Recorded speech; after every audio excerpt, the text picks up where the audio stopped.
Então, com essa palavra introdutória, eu queria trazer o testemunho. E eu quero deixar bem claro que tem um detalhe que eu vou falar que eu não vou falar em nenhum outro lugar.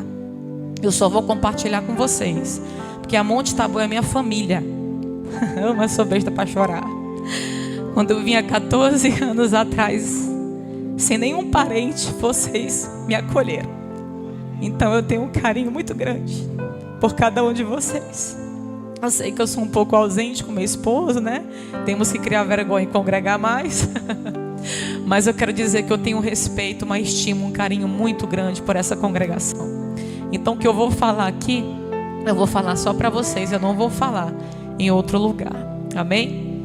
Queridos, eu coloquei alguns pontos aqui para você entender que o que Deus fez na minha vida, o plano dele, mesmo depois de sofrimentos, mesmo depois de caos, como o povo de Israel estava vivendo, mas o Senhor tinha um plano no futuro, que eu não sabia quanto tempo iria durar esse plano para se concretizar, mas no tempo dele, segundo a sua soberana vontade, ele se concretizou. Eu acho interessante a gente também poder lembrar aqui sobre essa soberania da vontade de Deus, que a gente não entende, não adianta. Lá em Isaías, no capítulo 55, o Senhor mesmo vai declarar através do profeta: os meus caminhos e os meus pensamentos são muito mais altos do que os vossos pensamentos. Lá em Romanos capítulo 11, quando o apóstolo Paulo vai fazer um cântico ao Senhor nesse capítulo, e ele vai dizer: quem conheceu a mente do Senhor? Em outras traduções, quem poderá sondar, discernir a mente do nosso Deus? Lá em Provérbios, no capítulo 16, você lembra o próprio sábio Salomão dizendo: o homem, ele maquina, ele planeja muita coisa no seu coração, mas é Deus quem vai determinar o seu caminho e todos os seus passos. Então Deus está no total controle da nossa vida. Ele está no total controle das nossas decisões e emoções. E eu, Nayá, por um tempo pensei que não era bem assim, mas hoje na prática eu posso compreender que de fato, como Paulo esclarece em Romanos 12, a sua vontade é sim boa, irmãos, é perfeita e é agradável. A vontade soberana de Deus é melhor do que a minha e a sua vontade, e o tempo de Deus também é melhor do que o teu tempo e a tua ansiedade. Vamos aprender a descansar no Senhor. É isso que Deus tem me ensinado nesse tempo. Então, de forma sucinta, eu coloquei só alguns pontos, mas de forma sucinta, para você entender. Eu tive o Israel em 2009, e depois dele eu te confesso que eu não pensava em ter filhos. Mas passaram-se os anos, e eu fui fazer faculdade. Depois que eu terminei, agora vamos tentar ter um filho, como se eu governasse a minha vontade, né? E aí em 2015 foi quando eu sofri a primeira perca. Aí em 2016 eu sofri a segunda perca. 2017 a terceira perca. 2018 a quarta perca. 2019 eu não engravidei. 2020, ano passado, ano retrasado, a quinta perca. Só que em todas essas percas, há algo que o Senhor tirou de mim, mas Ele substituiu e colocou algo dele. O Senhor me ensinou e amadureceu muitas coisas na minha trajetória de fé com Ele. E eu já falei sobre isso aqui, não vou falar mais do que Deus fez através na questão da minha filha, da Ana. E o Senhor começou a levantar, de 2017, 2018 para cá, muitos profetas e irmãos. Nayá, eu sonhei contigo tendo uma menina. Nayá, eu sonhei contigo tendo uma filha. Sonhei contigo grávida. E eu ficava na minha mente: ô Jesus, não me ilude não, Jesus, não me ilude não. Mas eu ficava ali ouvindo, mas eu guardava no meu coração. Talvez muitas pessoas que estão de fora não entendem o coração de esperança que uma mãe tem, porque era para mim ter desistido, né? 5 percas seguidas. Mas eu não sei te explicar, havia um pouquinho de esperança, como o Senhor disse através de Jeremias: eu que vou dar essa esperança, é Deus que dá. Porque se for depender de circunstâncias favoráveis, nem sempre elas serão positivas para nós. Mas o Senhor é que planta uma sementinha de esperança.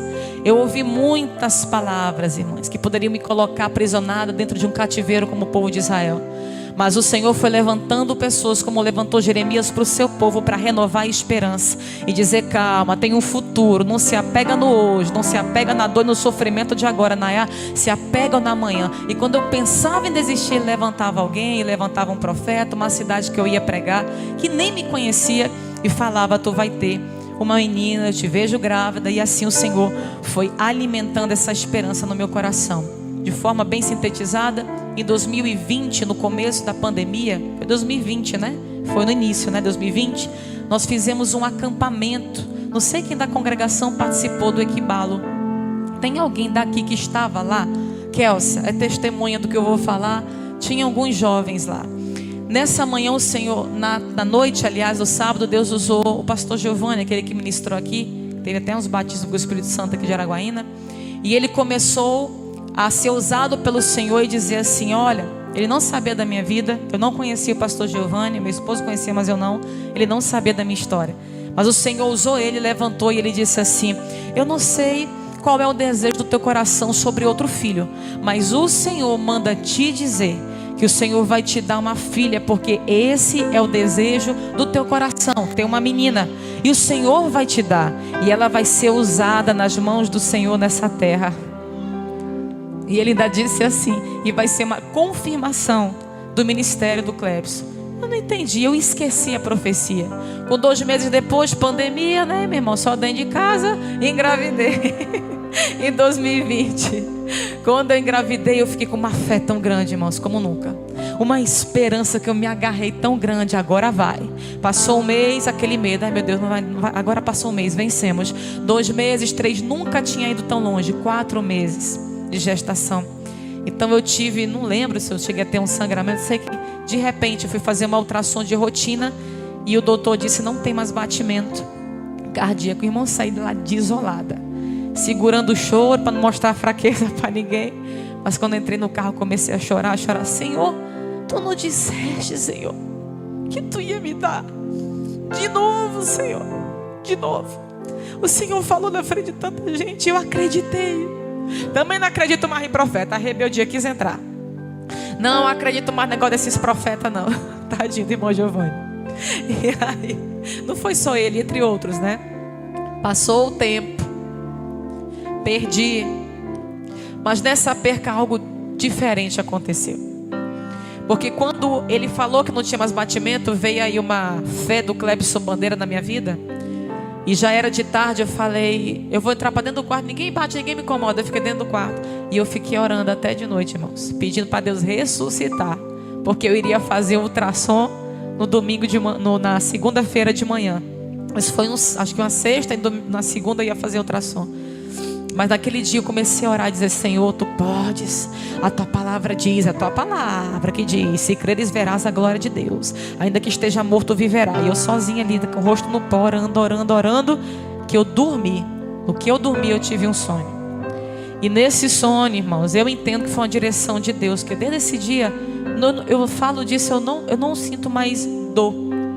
Eu não sinto mais sentimento de cobrança, porque eu tive sentimento para com Deus, não vou mentir para os irmãos. Mas nesse dia que eu tive um sonho, que eu comecei a orar, eu sonhei que eu estava numa mansão muito bonita, muito linda, e tinha um jardineiro, tipo aquelas governantas que cuidam das mansões, dos ricão aí. E aí esse homem era tipo um responsável por esse lugar. O jardim, irmão, era coisa linda. E tinha um sofá dentro dessa mansão muito chique, igual o sofá do pastor do pastor Jessé. Aquele sofazão chique mesmo. E aí ele foi e ele começou a chama as crianças. Irmãos, veio 4 crianças. Eu estava com um morto, a quinta. Aí sentou um menininho, outro menininho, uma menininha, que eu já perdi uma menina, e outro menininho. E não, ele não falava, mas ali eu entendia que aquelas 4 crianças eram meus filhos.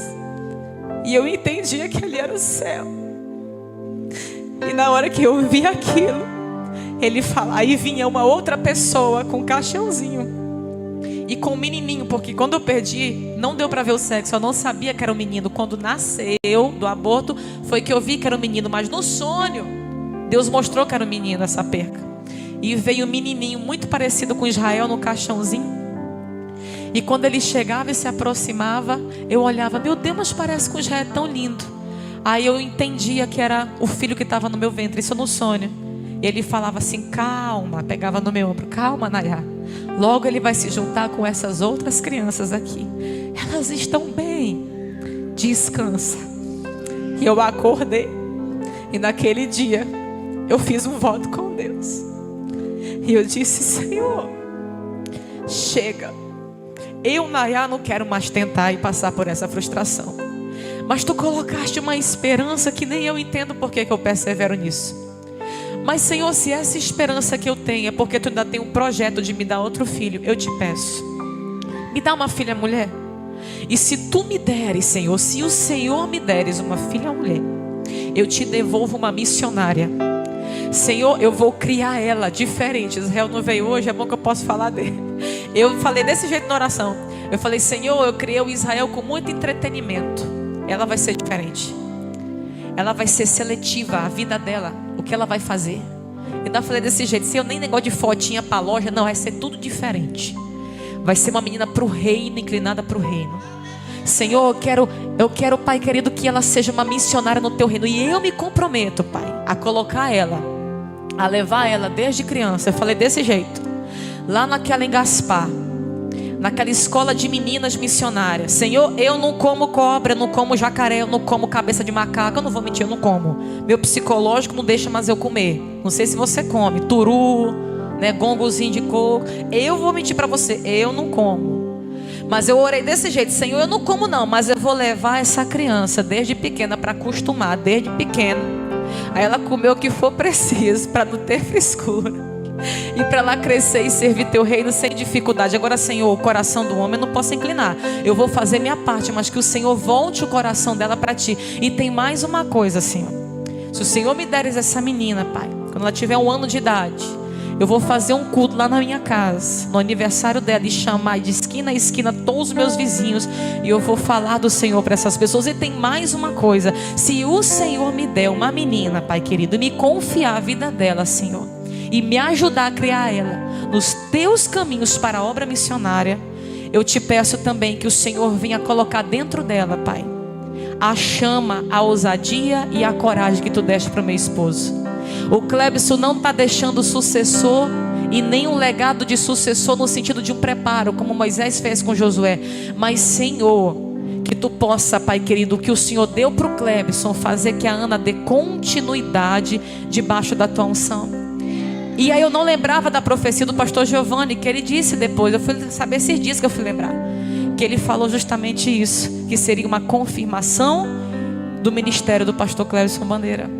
Então, olha os mistérios de Deus. E para mim já concluir, quando eu engravidei, eu falei: Clebson, eu não vou postar nada, eu não vou falar nada para ninguém. Poucas pessoas sabiam. Quem me via se espantava: oxe, faz tempo que eu não te vejo, até com bucho. Pois é, não contei até vocês, pouca gente sabia. Mas quando eu fiz isso, foi uma orientação de Deus ficar mais na minha mesmo. Passando-se um tempo já, então quando eu descobri da gravidez, pulei isso aqui que eu já tenho 2 pontos, eu vou já orar. Quando passou esse tempo da gravidez, eu pulei uma parte. Quando eu fiquei sabendo, olha o mistério, quando eu fiquei sabendo que eu estava grávida, estava tendo uma conferência com o pastor Jabes de Alencar, lá na Jerusalém à tarde. Não sei se vocês lembram, alguém foi daqui. Nesse dia eu descobri que eu estava grávida. Eu tinha acabado de perder um bebê. Tinha nem 1 ano. Quando eu engravidei em 2021 já, que eu fiquei sabendo que eu peguei ali o teste, eu mostrei para minha esposa e comecei a chorar. Olha a fé da mulher: meu Deus, de novo vou perder. Olha, depois de 2020 ter pedido, ter orado, né? Pedi, fiz um voto com o Senhor. Mas aí eu comecei a chorar. O Clebson: não, meu amor, agora vai. Aquele jeito do Clebson, né? Agora vai em nome de Jesus. Não, meu amor, já foi 5 vezes. Mas agora você tem um homem de Deus nessa casa. Eu não sou menino do buchão, não. Eu sou profeta. E eu estou dizendo que agora vai, em nome do Senhor Jesus. Sai, Satanás. Aí fez aquela jeito dele lá. Aí eu sem acreditar, sem esperança. Bora lá para a conferência. Aí eu vou: não tem nem cabeça para ir para a conferência. Você vai, que você não se governa, você não anda por sentimento. Nós vamos juntos. E aí nós fomos juntos, eu, ele e o Israel. Eu fui toda de chinela, desarrumada, estava sem vontade de ir. Eu estava desolada, irmão, pensando que ia perder de novo. Quando eu sento na cadeira, passa uns 20 minutos, o Clebson sobe na escada, que eu fiquei na galeria, e faz assim para mim, ó. Eu já fui zangada. Mulher sabe, né, quando briga com o marido. E eu já fui zangada. Ai, meu Deus, o Clebson vai me chamar para ficar lá na frente. Eu estou toda desarrumada. Aí na hora que ele chegou: vem cá. Aí virou para o irmão do lado, presbítero Josimar da Alto Refúgio. e falou bem assim: fala para ela o que o senhor acabou de me falar quando eu cheguei na igreja. Eu não vou falar não, o senhor que vai falar. E ele não entendendo nada, ele falou assim: tu lembra que 4 anos atrás eu coloquei a mão na tua barriga, na Alto Refúgio, quando tu pregou, e eu orei por ti? Lembro vagamente, irmão. Pois é, eu orei, mas chegou o tempo da promessa a se cumprir. O Senhor vai te dar uma menina, ela vai ser uma missionária na obra de Deus, e dessa vez, assim te diz o Senhor, vai segurar. Eu já vejo ela formada para a honra e glória de Deus. Não tema, que o Senhor já te deu. Eu já vejo ela perfeita nos teus braços, assim diz o Senhor. Aí de novo, a mulher incrédula: meu Deus, não me ilude não, Jesus, não me ilude não. Eu comecei a chorar, irmão, não prestei nem atenção no que o pastor Jabes pregou.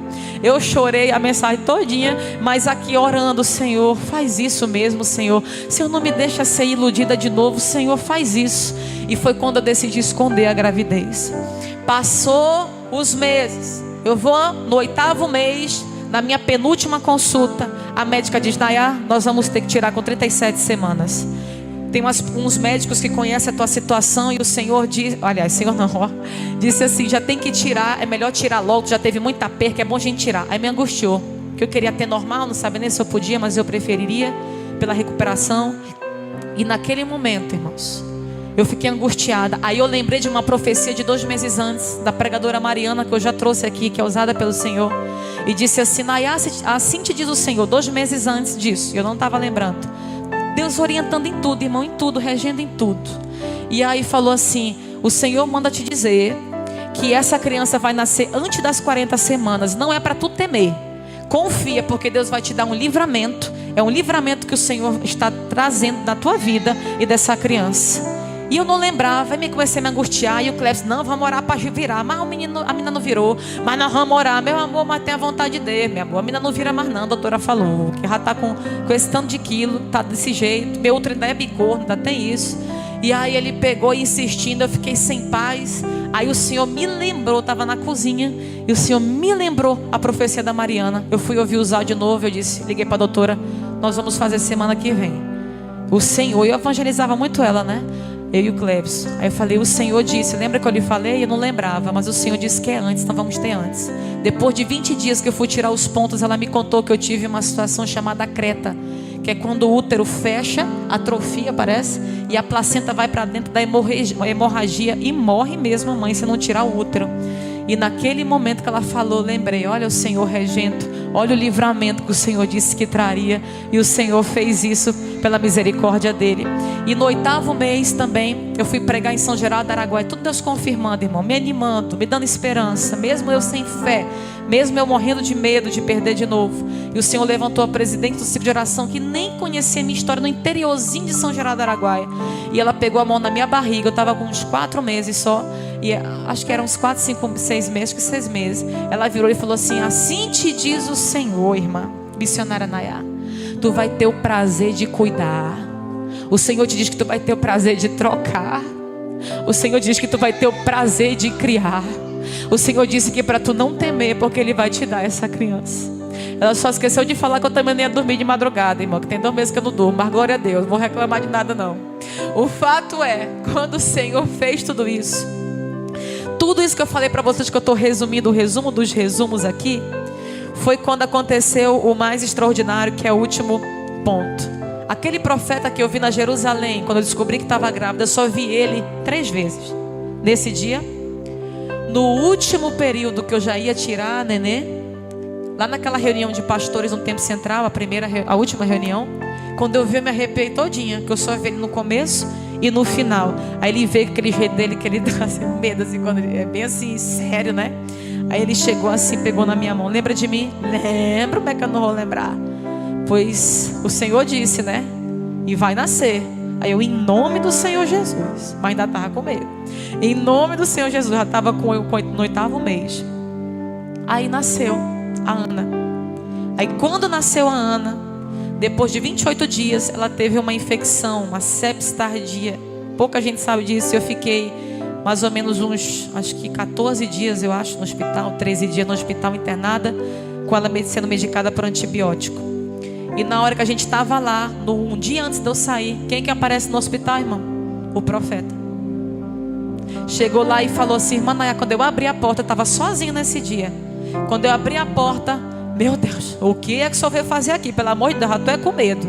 Aí ele chegou assim: eita, irmã Naya, deixa eu ver a benção. Eita, mas esse Deus é fiel, né? Esse Deus é fiel. Eu peguei, ele é fiel. Ele é fiel mesmo quando a gente duvida, mas ele permanece fiel.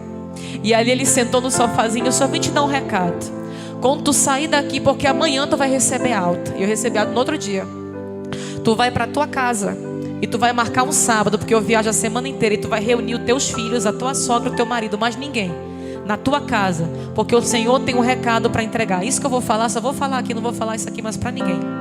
E ele falou assim: eu vou trazer um recado do Senhor sobre a vida do Israel e sobre a vida da Ana.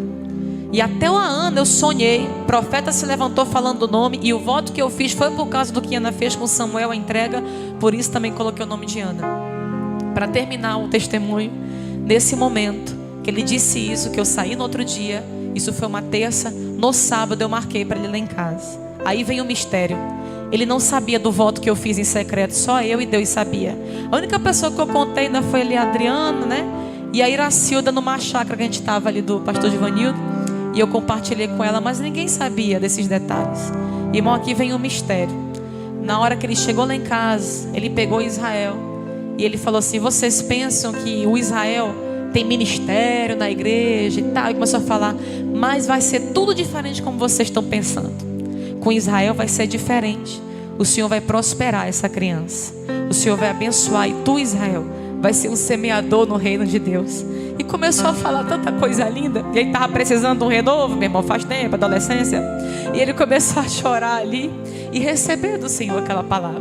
Quando foi depois, ele não sabia do voto que eu fiz das missões. Ele chegou e disse assim: a Ana, está aqui o país que o Senhor está dizendo que ela vai. Aí mostrou o país da África, a nação da África, esse continente, mostrou para a gente, aquelas crianças dançando, um vídeo que está rodando. É para esse lugar que o Senhor chama essa criança. Essa criança é para vocês esconderem. Orem sobre essa criança. O Senhor tem um chamado sobre ela. E o Senhor me trouxe aqui para ungir essa criança. Aí ele pegou o óleo, irmãos, foi muito forte. Pegou os 2 pezinhos dela e ungiu. E começou a orar. O Senhor está dizendo que Ele vai levar essa criança às nações. E que Ele vai usar ela na obra missionária. E tudo aquilo que eu orei naquele dia, eu entendi. O Senhor escutou a minha oração, irmãos. E o Senhor concedeu o desejo do meu coração. Eu não estou falando aqui porque eu sou merecedora de alguma coisa. Pelo contrário, há uma responsabilidade muito grande agora sobre a minha vida. E eu peço oração a vocês, os meus irmãos da minha congregação, para redobrarem as orações pela minha família. E que o Senhor me dê sabedoria, entendimento e perseverança para criar essa criança nos caminhos do Senhor. E para que o Senhor incline o seu coração todos os dias da sua vida em cumprir a sua vontade, para a honra e para a glória do seu nome. Esse é o testemunho. Isso foi o que Deus fez comigo. Porque lá em Jeremias, no capítulo 29, no versículo 11, ele diz: sou eu que conheço os planos que eu tenho para vocês, diz o Senhor, planos de fazê-los prosperar e não de causar dano, plano de dar a vocês esperança e um futuro. Então vocês clamarão a mim, virão orar a mim, e eu vou ouvir a vocês. Gostaria que você ficasse de pé, por gentileza. Eu sei que sempre estás comigo, Senhor.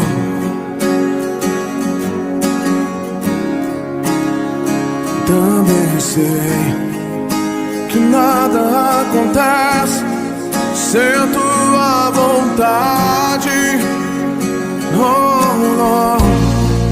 Mas preciso aprender a confiar em ti. Mas preciso aprender